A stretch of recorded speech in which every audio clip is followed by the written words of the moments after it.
તો ખેડૂત મિત્રો, આજે 29 સપ્ટેમ્બર ને આજે સિસ્ટમ અત્યારે ગીર સોમનાથનું જે ઉના છે ત્યાં દરિયાકાંઠા ઉપર હાલ સિસ્ટમ સ્થિત છે ને અત્યારે વેલમાં લો પ્રેશર છે ને 4-5 કલાકમાં નબળી પડી લો પ્રેશરમાં ફેરવાઈ જાય ને સિસ્ટમ ત્યાંથી સીધી સૌરાષ્ટ્રની અંદર આવશે ને રાજકોટ લગી ઉત્તર પૂર્વ દિશામાં ચાલે ને રાજકોટથી પાછી દિશા બદલે ઉત્તર પશ્ચિમમાં જામનગર થઈ પાછી દરિયામાં જાય તેવી એક સંભાવના ઊભી થઈ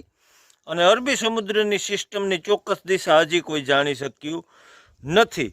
તો આજે પણ સાવધાન ગુજરાત, સાવધાન સૌરાષ્ટ્ર,